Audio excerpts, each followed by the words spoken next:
Bismillahirrahmanirrahim. Kita lajengaken malih pengaosan fikih kita. Dalu menika kita masuk di pembahasan pertama tentang permasalahan sholat. Menawi kalau winginane beberapa pertemuan kula sampun jelasake seputar rukun Islam secara umum nggih. Rukun Islam secara umum, baca 2 kalimat syahadat, sholat, zakat, puasa Ramadan dan haji bagi yang mampu. Kita bahas satu persatu. Terakhir kita sampun bahas sesarengan mengenai tentang seputar 2 kalimat syahadat. Mulai dalu niki kita masuk di pembahasan yang penting sangat niki, Bapak Ibu nggih. Karena sholat itu dipundawakan Rasulullah Shallallahu Alaihi Wasallam, Rasul Amri al-Islam wa amuduha. Rasul Amri al-Islam wa amuduhu as-salam wa dhirwatu sanamihi al-jihad. Jadi pokok dari sesuatu, pondasi dari sesuatu, dasar dari sesuatu itu adalah Islam. Artosipun apa? Tiang niku nek boten gadah keislaman berarti tidak punya pondasi. Kalau jenengan sampun gadah Islam. Nah, kemudian pondasi ini akan kokoh kalau ada topangan tiangnya. Tiang itu nopo? Wamudu as-salat. Tiangnya itu adalah salat. Wa dhirwatu sanamihi al-jihad. Yang menjadikan Islam itu luhur adalah jihad fisabilillah. Jihad fisabilillah dalam konteks sekarang itu bukan kita mengangkat senjata, karena tidak ada kafir harbi di negara kita, aman, tidak ada kafir harbi. Jihad di negara kita atau jihad sekarang yang perlu kita gaungkan niku napa? Nguri-nguri ajaran Islam, bikin kajian kados ngeten niki jihad fisabilillah. Terus ngaji kados ngeten, kita mempelajari fikih, mempelajari tauhid, tasawuf, Quran, hadis dan sebagainya, ilmu Islam. Ini adalah jihad yang sesungguhnya. Jadi boten kok bikin nyun sewu pengajian Pak nggih. Pengajian biasanya sampai entek ratusan juta. Tapi itu saya kira ada jihad, hiburan itu Pak. Ada sengalannya tinggi kulo niku masyarakat ngene kulo nganano pengajian itu habis 100 juta. Ya bagi ada pengaruh sama sekali. Sing salat jamaah ning masjid wis ajeg cah kuwi. Sing Jumatan gitu ajeg niku mawon. Nah, jadi tidak ada pengaruh sama sekali. Tapi kalau kajian seperti ini sedikit insyaallah membekas di hati dan memberi pencerahan pada umat. Tapi nak pengajian yang sewu panggungnya wis 50 juta. Ustadz gendang ini kalau ini pulau niku 25 juta. Cuma ngomong sejam, kira. Kalau itu wis barang cara masyarakat itu takoni isine napa niku mau Bu. Seminggu kemudian pas ngaji, kalau kita rutinan ngaji di masjid ini setiap malam Rabu. Ini pas pengajian seminggu yang lalu nih kiai ini jelaskan apa Bu? Nah Pak, poinnya apa? Ilmu apa yang panjenengan dapat dari pengajian kemarin? Orang itu siapa? Saya aling-aling guyon itu. Artinya apa? Berarti itu saya kira ya apa nih saya bilang misalnya bukan gunanya ya tetap itu pengajian bagi. Artinya guys. Nah dibandingkan dangdutan sampai niku lah. Bandingannya kata. Nah, terus yang benar-benar ngaji nyun saya kita bahwa kita kajiannya step by step, karena belajar agama betul sangat instan. Butuh waktu yang lama, tulis zaman. Nah, itulah yang namanya jihad fisabilillah. Nah, mila panjenengan kula ada sareng-sareng diniati ingkang ikhlas karena Allah taala. Kula latih ikhlas saestu Pak. Saya pokoknya kalau ngaji di mana-mana, insya Allah lillah, betul karena apa-apa. Makanya selama kalau sehat, apa kondisi no, pokoknya mau kalau makan, atau saya ngenalin dan tubuh sing ngoten, sing teko wae wong telu, ya Mas. Ya tetep kula ngaji. Lewat mriko malah jebule ngaji kula puter banget. Ya karena saya mikirin ini karena Allah, bukan karena panjenengan. Apa yang teko wong siji loro tetep saya berangkat. Karena lillahi kalimatillah. Nah misalnya kok orang langsung teko, jin-jin sing tempe iki saya yakin ada yang ikut ngaji ya. Panjenengan boten roh mawon nggih. Wonten kula dereng roh nek masjid kula mun roh. Kula langsung nek masjid kula niki cerita rada gaib. Teng masjid kula ngertos wonten sing dereng ngaji kali kula. Teng mriki dereng ketok. Tapi kula yakin karena jin-jin muslim itu dia suka dengan pengaji, kajian sing kados ngeten ngaji. Nek pengajian boten seneng dia bae. Jadi darusan Quran, kemudian mengkaji ilmu, ya baik senang. Tapi nek pengajian diiringi musik jukitan, kemudian campur baur lanang wedok, guyon nyakak macam-macam, betul senang. Nah, mila bismillah malih Kanjeng Nabi niku sampun dawuh keluhuran Islam iki, manane Islam itu akan terlihat mulia, terlihat luhur di mata umat di mata orang secara umum niku napa karena umatnya mau berjihad fisabilillah. Lah jihad kula panjenengan niku napa ngilangke kebodohan, kemudian kita menguri-uri ilmu Islam dengan cara ngawontenake pengawasan kados menika. Niki dalam rangka jihad fisabilillah sehingga selama panjenengan tidak memutuskan majelis taklim sewaya-waya yang misalnya jenengan niku ditimbali Allah taala jenengan mata syahidan jenengan situ dalam kondisi syahid. Ini saya coba. Asal jenengan tidak ada niat memutus majelis taklim Pak. Kecuali jenengan niatnya ketok males aku harus enggak usah teko ngaji lah. Berarti itu kan memutus majelis taklim. Nek masalah mangke napa niku bahasane kula dang-dang tek nggih. Dang-dang tek terus nggih. Kadang teko kadang boten. Nah niku jenenge wong kan ngono males-males. Boten napa-napa. Memang nafsu niku ya kadang ing wonten darane. Wayang udan terus rasa mangkat, boten apa-apa. Wayang amat kesel terus mangkat, boten apa. Wong nafsu asal tidak ada niatan memutus majelis taklim berarti status jenengan terus dicatat sebagai thalibul ilmi. Sewaktu-waktu jenengan sedo, baik niku sedane jenengan teng majelis taklim maupun di rumah sakit, mata syahidan dicatat sebagai orang yang mati syahid. Dalam arti saya betul saja ditakok, jaminannya apa? Mesti surga, betul saja ditakok oleh malaikat. Nah, ini kok enaknya tiang sing ngaji ngantos mati. Bila Kanjeng Nabi Muhammad sallallahu alaihi wasallam dawuh, "Utlubul ilma walau bisin." Nggih, talabul ilmi minal mahdi ilal mahdi. Jadi mencari ilmu itu mulai kita turun dari ayunan sampai kita masuk ke liang lahat. Sampai kita masuk ke liang lahat. Atau sebab harus mati, ya harus mati. Terus bila panjenengan kula ajak sarengan diniati pagi, diniati jenengan thalabul ilmi mencari ilmu agama niki sampai kapan? Sampai mati. Betul nggih? Wis pokok aku niat ngaji terus sampai mati. Berarti jenengan dicatat sebagai thalibul ilmi terus ngantos itu berarti jenengan sedane dalam kondisi mencari ilmu, sedane jenengan dalam kondisi jihad, sedang jenengan dalam kondisi mati syahid. Bila dalam hati kula niku saya sebab wis pokok sampai kapanpun pokok kula mulang terus. Sampai kapanpun. Wis masalah ngomah kaya piye mboten mikir kula. Misalnya boten lah napa niku ekonomi kula kok murat-marit disebut wonten kaitane niku wis pokok kula pengin mulang terus. Bila kadang kerempet kula dateng Allah taala ngene Pak. Kalau kadang yang munajat datang Allah Ta'ala niku Allahumma ahyini mu'alliman wa amitni mu'alliman wa ahsunni fi zumratil ulama. Ya Allah, hidupkanlah aku dalam kondisi mengajar, wafatkan aku masih berstatus mengajar, dan kumpulkan aku nanti di akhirat dengan para ulama. Niku ngaten kula Pak. Ya sakit jenengan ingatan. Terus belajar ilmu agama niku mboten wonten batas umur.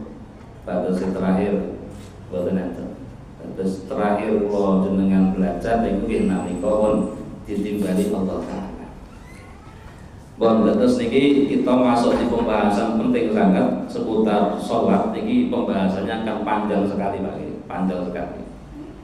Oke, jadi kula suwun panjenengan ikuti step by step tentang kajian seputar sholat. Insya Allah nanti akan saya jelaskan seputar sholat yang mungkin jarang dikaji oleh ustadz-ustadz atau mungkin jarang dijelaskan oleh kiai-kiai di luar sana. Insya Allah saya akan jelaskan secara sedetail mungkin supaya panjenengan itu pemahaman tentang seputar sholat itu benar-benar utuh, sehingga nanti panjenengan semisal tidak sempat baca kitab atau buku tentang sholat, cukup dari asal itu.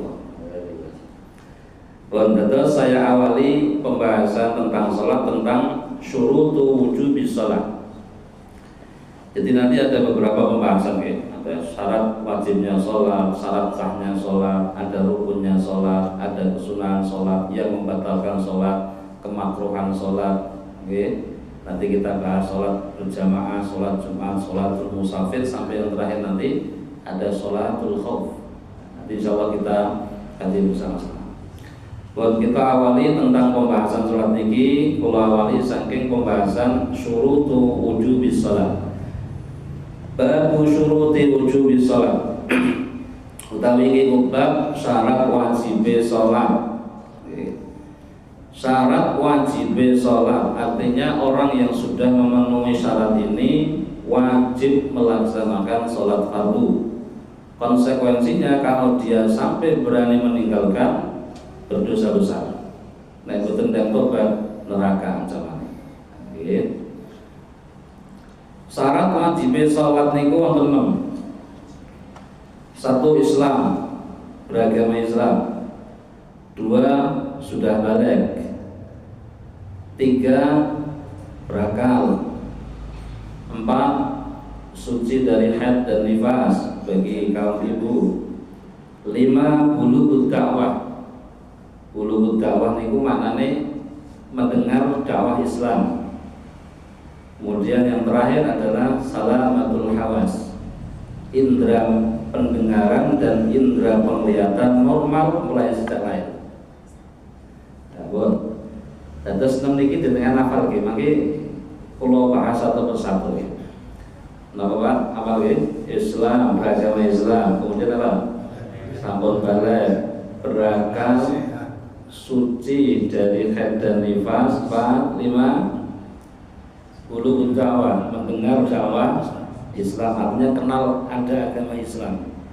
Terus yang terakhir adalah salamatul hawas, indera pendengaran dan indera penglihatan normal mulai sejak lahir.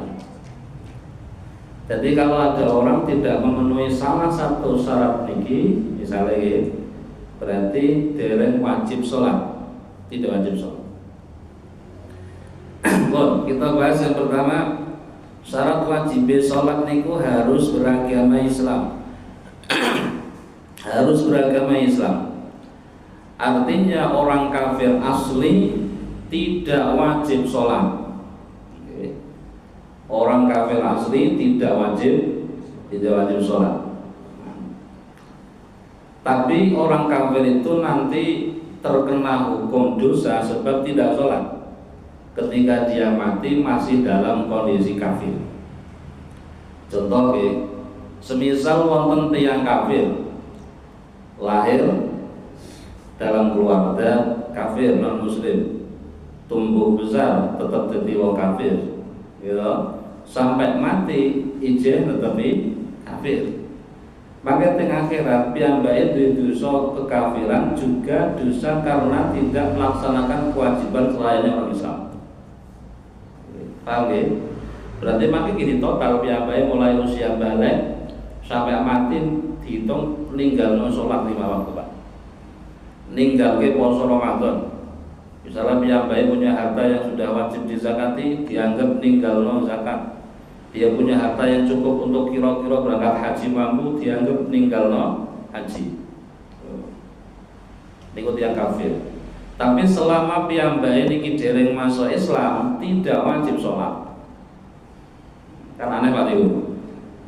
Selama dia masih kafir tidak wajib sholat, tapi nanti kalau sampai mati masih dalam kondisi kafir, dia terkena dosa karena meninggalkan sholat. Wis dalile putih. Saiki kan sithik-sithik dalile Pak. Kula paringi dalile. Dalile wonten teng surat Al-Muddatsir ayat 42 sampai 47. Kalau langsung mari surat Al-Muddatsir ayat 42 sampai 47 itu dalil yang menunjukkan bahwa orang kafir itu nanti di akhirat dia terkena beban dosa karena tidak melakukan sholat, puasa Ramadan, zakat, haji dan kewajiban-kewajiban selayaknya yang harus dilakukan oleh umat Islam. Dari Allah Ta'ala di surat Al-Muddatsir ayat 42 sampai 47, ma salakakum fi saqar qalu lam nakum minal musallin wa lam nakun nut'imul miskin wa kunna nakhudhu ma'al khaidin wa kunna nukadzibu biyaumiddin hatta atanal yaqin. Niki critane bijang niku wong kafir kalih tiyang mukmin niku ditemokke ning akhirat. Lajeng tiyang mukmin yang Islam takok kalih tiyang kafir, masalakakum fi saqar, apa yang menyebabkan kalian tuh kok sampai bisa masuk neraka saqar? Wong Islam takok kalih tiyang kafir, tuh sampai kok sampai mlebu neraka iku apa kan? Dijak kalih tiyang kafir, qalu lam nakum minal musallin, kami dulu tidak termasuk orang-orang yang melaksanakan sholat. Coba niki jawaban tiyang kafir. Kok sampai lu neraka aku biyen aku ora melu ora salat kaya sampean. Walam nakunut imul miskin, dulu waktu kami hidup tidak memberi makan orang-orang miskin. Saya enggak banyak zakat seperti sampean misal. Wa kunna nakhudhu ma'al khaidin. Kami biasa berbincang atau ngomong-ngomong sing boten wonten gunane bersama orang-orang yang taat. Wa kunna nukadzibu biyaumiddin, kami dulu di dunia mendustakan adanya hari akhir atau hari kiamat. Hatta atanal yakin, sampai ajal menjemput kami. Tentu saka dalam menika kemudian dipahami oleh para ulama. Wong kafir ning donya niku boten wajib sholat, tapi kok sampai mati tesih netepi kekafiran, piyambake benjang teng akhirat untuk dosa, di samping dosa kekafiran, dosa kemusyrikan, juga dosa karena meninggalkan sholat, puasa, zakat, haji dan kewajiban-kewajiban yang selayaknya dilakukan oleh umat Islam. Nah, misalnya wonten tiyang kafir akhirnya masuk Islam, napa piyambake wajib qada sholat? Ketika ada orang kafir masuk Islam, apakah dia wajib mengqadha sholat? Jawabannya boten wajib. Tidak wajib. Semisal ada orang kafir berusia 60 tahun nembe angsal hidayah masuk Islam. Sudah tahun kan? Niku kan mulai usia balik 15 tahun. Itu berarti 45 tahun kurang lebih. Dia meninggalkan sholat, apakah wajib diqadha? Jawabannya boten usah. Tidak wajib diqadha. Bahkan dosa-dosane sing pun kelewat niku dihapus Allah Ta'ala sedaya. Amal perbuatan baiknya yang dulu pernah dilakukan dicatat sebagai amal ibadah. Enak ya wong kafir lah niku. Wong kafir nek masuk Islam, tapi jenis kedarung Islam ya tentu saged. Ada sakit.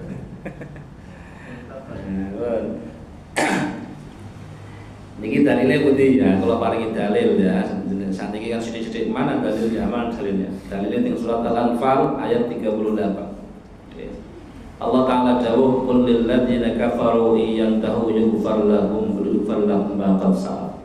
Katakan wahai Muhammad kepada orang-orang kafir, asal mereka itu ngelereni kekafirannya, artinya mau masuk Islam, yughfar lahum ma qad salaf, dosa-dosa yang pernah dilakukan diampuni Allah Subhanahu wa taala. Masya Allah niki enak yang kafir sing masuk Islam. Masya Allah. Jadi wong kafir niku kapan masuk Islam dosane resik. Kados dene kaya waladat ummu, seperti bayi yang baru lahir. kertasnya balik kosong malih Pak, putih-putih. Mila nek ndonga mandi niku tiyang mualaf. Mandi. Jenenge nek ada kanca nembe masuk Islam, kon dongake Pak. Tapi kok dongane donga-donga sing spesial nggih apa? Aku dongano husnul khatimah. Ngoten nggih. Aku dongake sing apik. Terus piyambake nalika kafir nglakoni kaapian niku dicatet dados amal ibadah. Amal ibadah. Tur betul wajib qadha salat. Tapi nek wong kafir nglakoni kaapian niku langsung dibalas teng donya. Makanya kalau ada orang kafir dia ahli sedekah, punya usaha, usahanya tambah maju. Awalnya sehat, dibalas di dunia. Jadi kebaikan orang-orang kafir itu dibalas Allah tapi di dunia. Tapi kalau orang mukmin balasannya itu kadang di dunia dan di akhirat, kadang hanya dibalas nanti di akhirat. Tapi boten-boten sing dibalas ning dunia tok, yang mukmin. Jadi yang mukmin, yang Islam kapan melakukan kebaikan, misalnya Indonesia panjenengan ku ahli sedekah, ahli infak, ahli berjuang, jenengan punya usaha, mungkin dibalas Allah Taala usahanya dengan tambah maju. Di samping waktu benjang ke akhirat tetap untuk ganjaran sedekah infak jenengan. Tapi terkadang ada orang Islam ahli sedekah, usahanya nggih pancet semua dermawan, artinya tidak dibalas di dunia, tapi nanti dibalas di akhirat. Jadi kemungkinannya hanya dua Pak, tiang mukmin, tiang Islam pulau panjenengan ketika melakukan amal baik itu satu dibalas di dunia dan di akhirat, atau satu yang kedua hanya dibalas nanti di akhirat.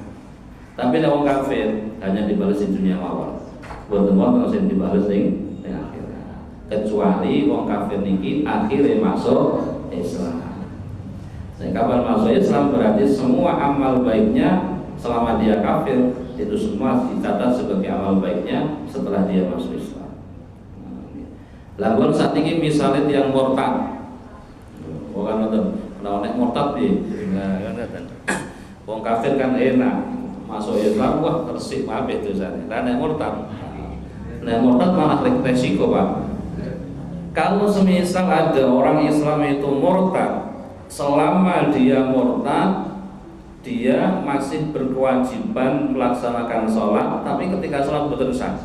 Dalam arti, ketika si murtad ini kemudian sadar kembali ke Islam lagi, selama dia murtad itu di total kabeh dia ninggalke sholat wajib diqodhoi. Dan amal baiknya ketika murtad, maksudnya ketika dia murtad, amal baik sebelum dia murtad hangus semua. Boten enak malah itu. Oke, misalnya, dan saya waliyadzubillah, misalnya wonten yang Islam murtad, saderenge piyambaken murtad itu masya Allah, sholatnya rajin, tidak pernah putus, tahajudnya tidak pernah putus, sedekahnya tidak pernah putus, haji bolak-balik, umroh saya ditok. Tapi ketika dia murtad, seketika niku amal baiknya hilang semua. Alaya itu sih kami, normal, mengulang dari awal. Alaya tapi itu sih alaya. Kalau selama dia murtad, dia masih terhitung wajib melaksanakan sholat, puasa, zakat, haji dan seterusnya. Dalam arti ketika dia masuk Islam lagi, dia wajib mengqadha sholat, wajib mengqadha puasa Ramadan, wajib mengqadha zakat, dan wajib berangkat haji malih ketika dia belum pernah haji. Lah betulnya nak murtad itu, benar kafir ya. Tapi jenengan kalau jenengan harus betul sakit sekitar Islam. Enak kafir sing sadar ngoten wae. Enak kafir keterusan. Tambah nyonyor ning wae. Oke. Lon. Oke, terus saya pertama syarat wajib sholat itu harus beragama Islam. Artinya orang kafir asli tidak wajib mengqadha salat. Tapi kan kene wong murtad wajib mengqadha salat. Nah, bon. Nomor kali syarat wajib salat wong napa? Sudah balik ya. Oke, sudah balik. Jadi artinya anak kecil yang belum balik meskipun sudah mumayyiz belum wajib salat. Oke. Mumayyiz niku maknane napa? Pondolor. Pondolor niku pripun? Pondolor niku maknane bocah niku pun saged cewek piyambak, nggih. pun saged adus piyambak, mangan piyambak, berarti pun dolor. Sudah tahu mana yang berbahaya, mana yang tidak berbahaya.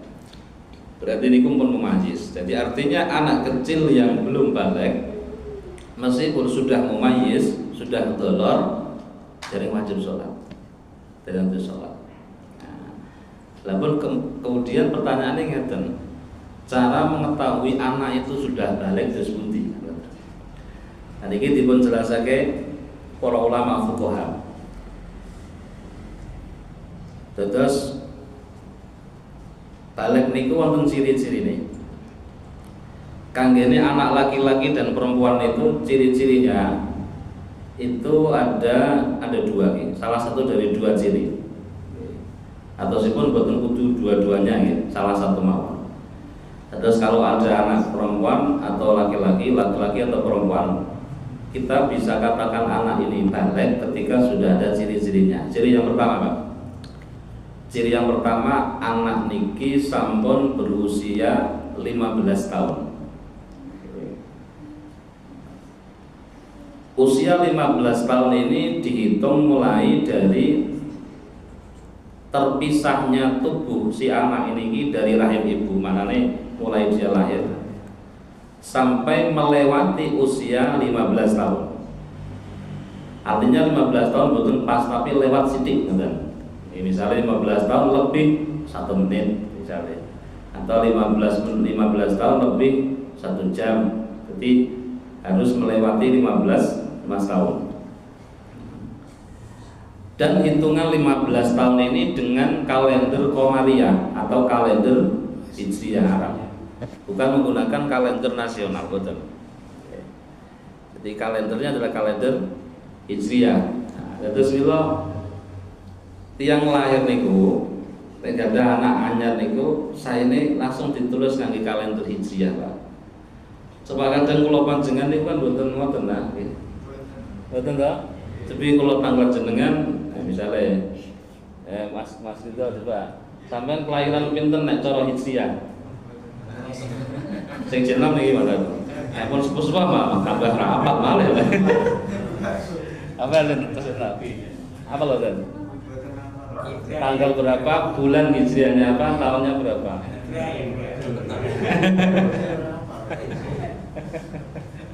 Pak Joko apa Pak Joko? Ya itu kita jadi tiang Islam, tapi kalau di kalender Islam ora ndak pamilian. Bener. Nek weton apa lagi? Weton apa? Apa lagi? Biasanya kan tradisi. Kalau orang Jawa biasanya wetonnya apa? Tapi saniki Pak, saniki pun canggih Pak. Dengan mangke nek boten misalnya kepengen ngertos, nah buka Google mawon. Jenengan ketik di Google. Tanggal lahirnya jenengan berapa? Bulan apa, tahun berapa, versi Hijriyah. Klik medal mangke.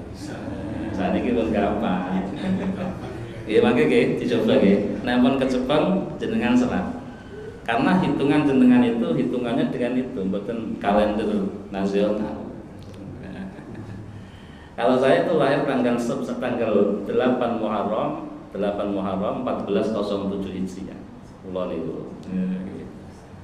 Jadi tanggal 8 Muharram 1407 Hijriah. Dengan hitung piyambak saniki pun 1425. 14 kan? 45 Minggu usia kula niku.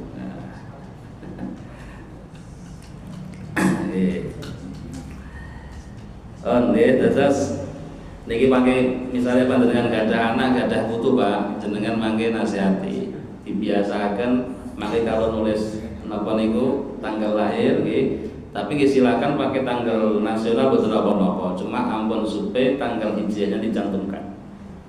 Misalnya hari Selasa Wage tanggal 13 Januari 2025. Mangke hijriyah tanggal pinten, bulan nopo, tahun berapa? Karena yang hijrah ini mungkin patokannya hitungan balik si anak. Gitu. Terus 15 tahun di sini itu dengan hitungan kalender Arab atau kalender Qamariyah atau lebih dikenal dengan kalender Hijriyah. Gitu. Itu yang pertama gitu. Terus anak itu bisa kita nyatakan balik, artinya dia sudah berwajiban sholat itu ketika sudah masuk usia 15 tahun. Nah, biasanya Pak, antara hitungan tahun nasional dengan tahun hijriah itu terpaut 1 tahun. Kalau di bawah 30 tahun. Berarti artinya kalau ada anak usianya 14 tahun itu sudah 15 tahun Pak. Berarti sudah balik. Oke, sudah balik. Oke, kalau hitungannya nggak kalender hijriah. Atau yang kedua, anak itu bisa kita katakan balik ketika sudah ikhtilam. Ikhtilam itu artinya sampun nate ngedalake air sperma. Oke. Sampun ngedalake air sperma baik dalam kondisi sadar maupun tertidur, baik sengaja maupun tidak sengaja. Mimpi basah. Oke. Tapi dengan syarat si anak ini ketika ikhtilam atau mengeluarkan air sperma minimal usianya sudah 9 tahun. Minimal usianya sudah 9 tahun dengan hitungan hijriah Pak ya. Terus wonten kula nyebut tahun di dalam kajian fikih itu berarti hitungannya boten ngangge kalender nasional Januari Februari boten, tapi ngangge Muharram Safar dan seterusnya kalender hijriah.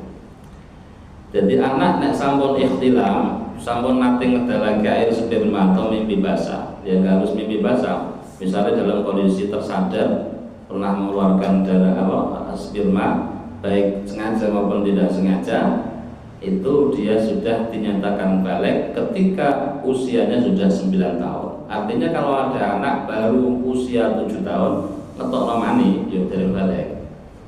Gitu. Nah, itu hitungan 9 tahun ini dengan kalender Qamariyah atau kalender Hijriyah. Dan terus niku baik anak laki-laki maupun perempuan, kita bisa tahu si anak ini sudah balik atau belum. Kita bisa lihat dari salah satu 2 ciri ini Pak. Bisa dari tanda-tanda usia sudah ada 15 tahun dengan hitungan kalender Qamariyah atau Hijriyah, atau si anak ini sudah pernah mengeluarkan air sperma dan usianya minimal sudah ada 9 tahun. Berarti kalau sudah ada tanda-tanda salah satu dari 2 niki, anak niki sudah balik, artinya sudah berkewajiban sholat. Lah menawi anak niku khusus wedok nggih. Kalau khusus anak perempuan ada ditambah 1 nggih menika sampun ngedalake darah haid. Nggih. Sampun ngedalake darah haid, sudah pernah mengeluarkan darah haid dan usianya minimal sudah ada 9 tahun. Jadi artinya kalau ada anak perempuan baru berusia 7 tahun kok sudah mengeluarkan darah dari kemaluannya, niku dereng disebut balik. Dan darahnya niku mboten disebut darah haid, tapi disebut darah fasid, darah sek rusak. Mboten darah istihadah. Kalau darah istihadah itu darah yang keluar di waktu-waktu selain haid dan nifas. Kalau kurang dari 9 tahun disebut darah fasid. Terus niku kalau kita simpulkan berarti kan wonten tiga tanda-tanda atau ciri-ciri seseorang ini bisa dinyatakan balik lagi. Bisa dilihat dari umurnya sudah ada 15 tahun atau sudah pernah ikhtilam.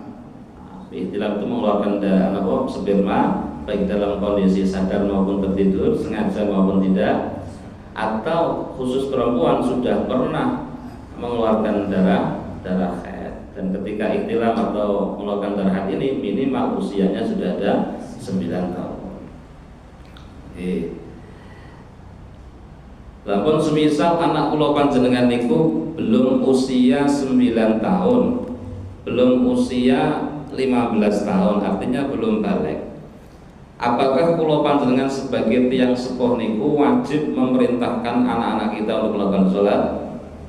Niki dijelaskan di dalam hadis sahih, di dalam hadis Abu Dawud dikatakan Rasulullah Shallallahu Alaihi Wasallam dawuh, muru awladakum bis shalah wa hum abna'u sab'i sinin wadribuhum 'alaiha ila akhir hadis.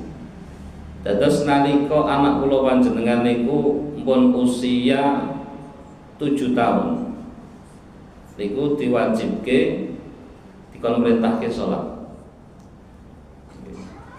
Muru auladakum bis salat wa hum abna'u sab'i sinin. Perintahkan anak-anak kalian dengan mengerjakan sholat ketika anak-anak kalian sudah masuk di usia 7 tahun. Jadi nalika anak kula panjenengan pun masuk usia 7 tahun wajib dikon sholat. Wajib sholat. Nah, ini sing wajib bapake, mboten anake, wajib perintahke maksudnya diajari.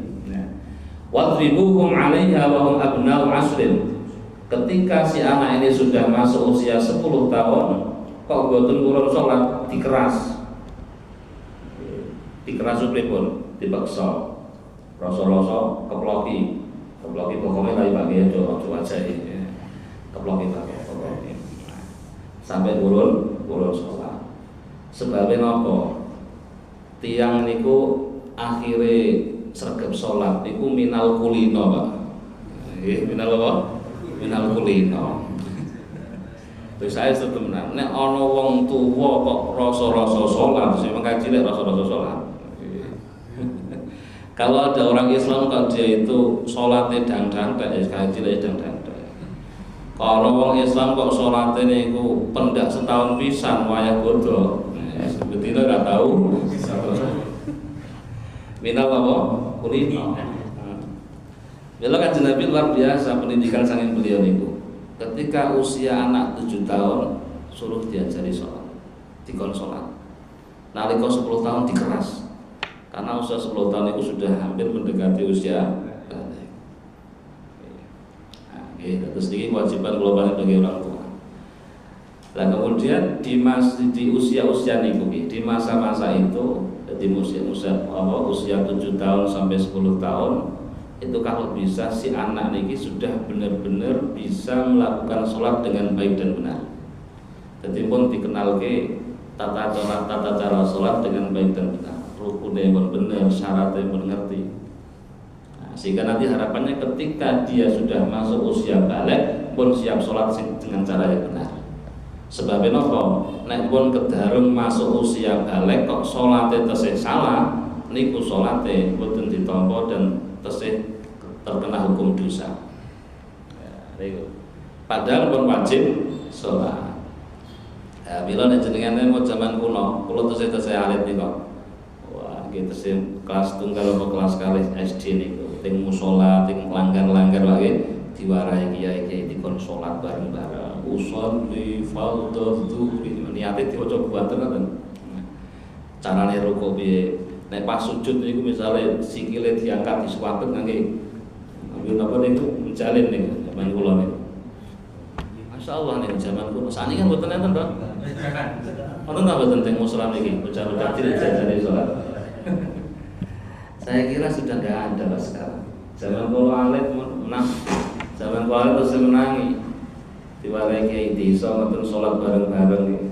Sujude misale kok napa niku tangane lembereh ngoten Pak nggih. Niku disuapet teko ngurinan dikon ngangkat. Aja sujud kaya asu. Kalau salah niku. Kalau sekarang kita atas nama ham ya gitu. Akhirnya bocah-bocah ora iso salat. Dikon teko ngaji ra gelem, nggih. Ning sekolah madrasah ora gelem ngrungokno gurune mulang. Neng langgar gak diwarai, ya wis wassalam. Bapak ya sibuk gawe. Akhirnya anak-anak tidak tahu sholat yang baik dan benar, bahkan wudhu saja tidak tahu. Nah, ini musibah bagi umat Islam yang besar itu seperti itu lagi.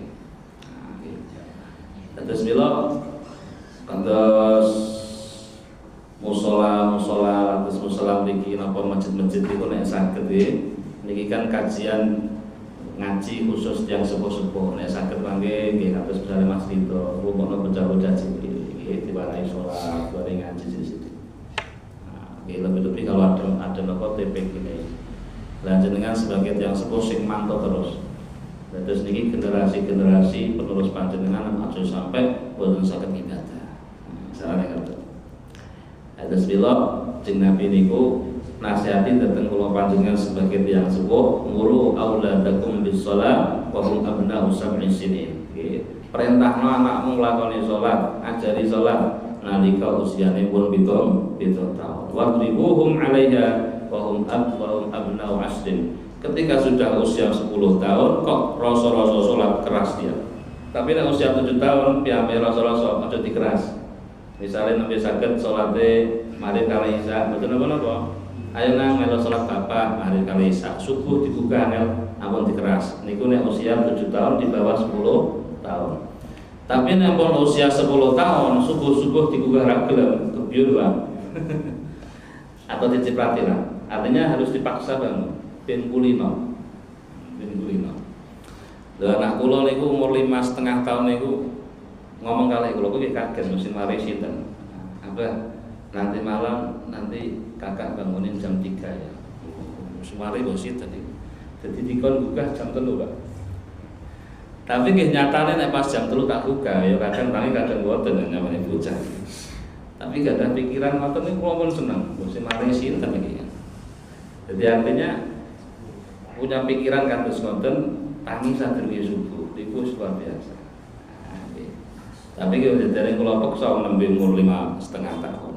Nggih. Tapi pun kula ajari salat, tapi nggih ngoten tesen wayah ayu. Jadi nanti nek usia 7 tahun kan merodok dulu anak niku. Dibiasake dari salat panjenengan. Tapi amun dikeras misalnya kok males betul saat dikeras. Tapi ketika sudah usia 10 tahun agak dikeras. Misalnya betul kurang salat dikeras diancam. Nah, misalnya perlu dibentak ada apa demi kebaikan. Ben kulino. Makanya pun kulino Pak, ini masya Allah. Misalnya tunggu besar, biar ini pun masuk sekolah, warna 10 masuk SMP atau MTS, kemudian aliyah atau SMA, sampai masuk di perguruan tinggi, insya Allah tidak akan berani ninggal ke sholat. Insya Allah. Kalau wali jamin. Soalnya apa? Pun kulino kawin cilik. Tapi nek kawin cilik mboten dikulinakno, akhire usia kuliah jenengan mboten saged mantul kan niku. Piyambake wani ninggal ke salate dan karena mboten kulino kawin cilik. Terus hasil tiyang niku saged salat niku minal kulino. Nek mboten kulino nggih mboten bisa salat. Kemudian nomor 3, syarat wajibnya salat niku harus berakal. Artinya orang gila, orang yang terkena penyakit epilepsi atau bahasa Jawane ayang, orang yang pingsan, kelenger, orang yang mabuk yang tidak disengaja, dan orang yang sedang koma tidak wajib sholat dan tidak wajib qadha. Jadi Pak, misalnya wonten tiyang koma setahun, kemudian sadar sehat malih, niku selama setahun boten wajib qadha. Misalnya wonten tiyang edan setahun, kemudian sadar edane waras, boten wajib qadha salat. Semanten ugi tiyang sing terkena epilepsi, ayang, atau orang yang mabuk tanpa disengaja. Nek mabuke disengaja wajib qadha. Contoh boten disengaja ngeten. Misalnya piyambake nembe naik pesawat atau naik kereta atau naik kendaraan yang lain, kemudian mabuk sampai akhirnya hilang ingatan. Oke, niku selama dia hilang ingatan tidak sholat, tidak wajib mengqadha sholat. Oke. Kecuali ketika sadari tiang niki wau nggih ingkang kula sebutke edan, terkena epilepsi, orang yang pingsan, orang yang mabuk tidak disengaja, termasuk orang yang koma niki, dia tersadar ketika sebelum masuknya waktu sholat, kira-kira nek didamel sholat tesih cukup. Kabarane ngeten Pak, misalnya wonten tiyang edan. Piyambake sadar niku katakanlah 5 menit sebelum waktu sholat zuhur habis. Paham nggih? Jadi kalau langsung malih. Ketika misalnya ada orang gila, dia sadar sembuh itu 5 menit sebelum waktu zuhur habis. Nah, niku piyambake tidak wajib mengqadha zuhurnya itu tadi. Apalagi sholat-sholat sebelumnya tidak wajib diqadha. Tapi ketika orang gila ini itu tersadar di waktu sholat dan ada kemungkinan ketika dia itu melaksanakan sholat waktunya itu cukup, maka dia wajib mengqadha sholat yang itu. Contoh, piyambake sadar di waktu duhur setengah jam sebelum waktu duhur habis, berarti piyambake namung wajib mengqadha duhur niku. Subuhnya tidak wajib, sholat sebelumnya tidak wajib diqadha semua. Ketika sadarnya itu di waktu jamak takhir, Pak, berarti apa? Waktu asar atau waktu isya, maka dia wajib mengqadha waktu jamak takhir itu dengan sholat sebelumnya. Contoh, semisal ada orang gila, dia sadar di waktu asar, dan di waktu asar itu ada kemungkinan dia niku tesih saged nglampahi sholat. Dalam arti misalnya waktu asar itu tesih panjang, niku di samping piyambake wajib nglaksanakake sholat asar, wajib nglaksanakake sholat duhur. Paham nggih? Nah, sematan ugi nalikane tiyang edan iki mau dia tersadar di waktu isya, maka di samping dia wajib sholat isya juga wajib mengqadha sholat maghrib. Niku ketika dia tersadar di waktu jamak takhir. Semanten ugi kangge ibu-ibu. Niki ibu-ibu kadang kata sing boten paham, Pak. Nalikane wonten ibu-ibu yang estri darah haite mampet. Mampete niku teng waktu salat jamak takhir. Niku di samping piyambake niku wajib salat niku plus salat sebelumnya. Contoh misalnya wonten ibu-ibu darah haidnya niku mampet di waktu sholat asar, maka dia di samping wajib sholat asar, dia tentunya setelah bersuci Pak, di samping dia wajib sholat asar juga wajib sholat duhur. Paham ya?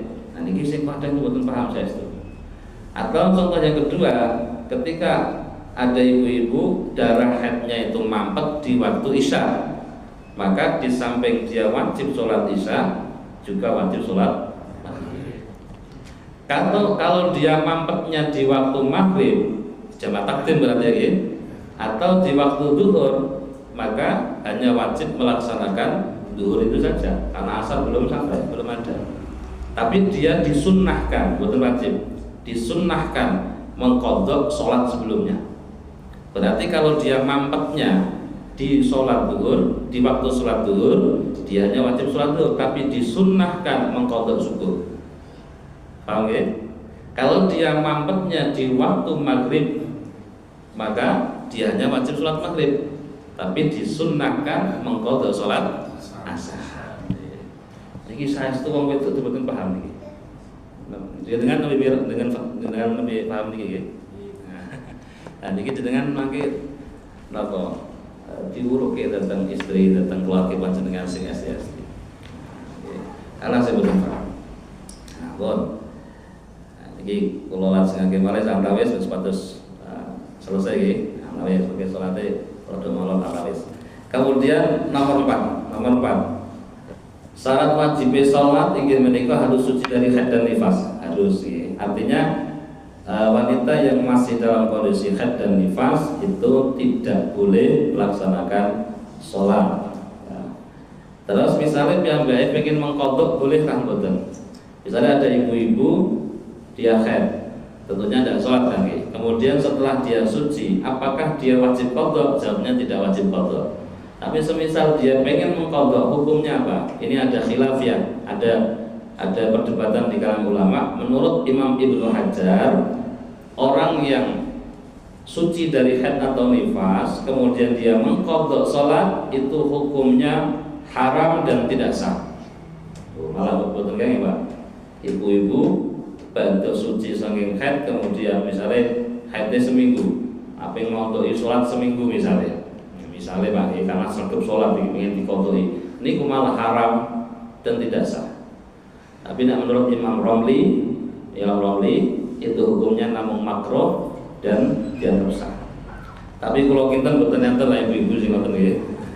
Kalau biasanya kesempatan wayang prai malah kesempatan ora usah sholat, seorang arah di qadha. Nah, selanjutnya nomor 6 nggih. Syarat wajib salat yang nomor 6 harus bulughud da'wah. Artinya sudah pernah dengar ada agama Islam, ada dakwah Islam, ada dakwah Islam. Terus artosipun menawi wonten tiyang urip di pedalaman, dia tidak pernah mendengar Islam, kemudian dia tidak sholat, maka tidak berdosa. Bahkan dia nanti di akhirat selamat, tidak akan masuk neraka. Syaratnya mboten nanti krungu sama sekali, Pak. Misalnya ada orang di pedalaman puji, misalnya Irian Jaya misalnya, atau di Amazon misalnya. Jadi piyambake temriko mboten wonten listrik, apalagi internet. Jadi sama sekali tidak pernah mendengar ada agama Islam. Sama sekali tidak pernah mendengar. Itu piyambake selamat nih. Teng akhirat selamat dan dia tidak wajib sholat. Ketika akhirnya dia masuk Islam tidak wajib kotor. Tidak wajib kotor. Oke, yang terakhir syarat wajib yang niku wajib sholat ingin menikah salamatul hawas, artinya dia itu terlahir dengan memiliki indera penglihatan atau mata dan indera pendengaran atau telinga. Atau sipun misalnya wonten tiyang wonten anak yang sewu misalnya lahir itu tidak memiliki mata, tidak memiliki telinga, atau punya mata dan telinga tapi tidak berfungsi mulai lahir, dia tidak wajib sholat. Tidak wajib sholat. Nah, ini udah jangan pengen wajib sholat jadi tunggu tentang ini. Wes kedaru kalau penglihatan pendengaran ya besar. Dan kalau betul wajib sholat, soalnya cara memberi informasi tata kaifiyah sholat, tata sholat terus bunti, Pak. Wong dia tidak bisa melihat, tidak bisa mendengar. Tapi kalau dia terlahir dengan memiliki salah satu dari dua indera ini wajib sholat. Contohnya misalnya ada anak terlahir dalam kondisi buta, tapi pendengarannya normal, dia masih bisa diajari, masih bisa diajari. Atau semisal kita balik, ada anak lahir dalam kondisi tidak bisa mendengar, tapi bisa melihat, masih bisa diajari. Tapi kalau dua-duanya tidak ada, tidak wajib sholat. Sampai ke dia orang wajib sholat, ya betul wajib poso, ya betul wajib melakukan ibadah kados kula panjenengan. Boleh, tetes niku 6 niki dipun sebut syurutu wujubis shalah. Tetes syarat diwajibkannya sholat. Atau sipun menawi wonten tiyang pun netepi 6 syarat niki, dia wajib sholat dalam kondisi apapun, wajib sholat dimanapun dia berada, wajib sholat. Oke, kula wasuli yang terakhir nggih, dan sebatas panjenengan Pak napa, sebatas panjenengan hafal syarat wajib sholat niku wonten 6. Napa nomor setunggal harus beragama Islam, 2 napa sudah balik, 3 beragam, 4 napa suci dari haid dan nifas, 5 bulughud dakwah, mendengar ada agama Islam. Yang terakhir memiliki indera apa? Penglihatan dan indera pendengaran. Bagi hafal lagi. Nggih pun ruin. Dalam niki hafal cuma mangke paling lali. pengen boten lali, makin tekan dalam jenengan catet.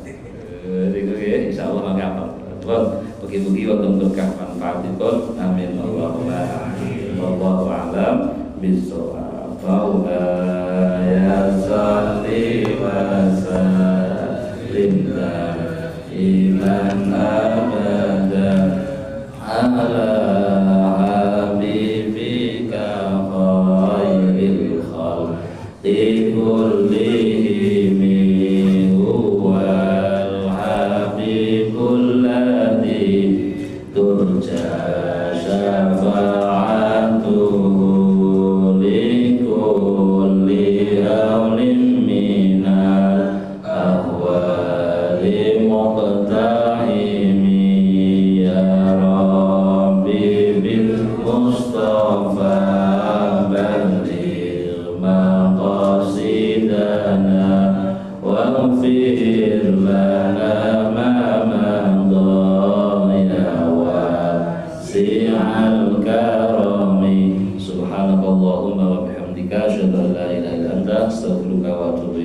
Assalamualaikum warahmatullahi wabarakatuh.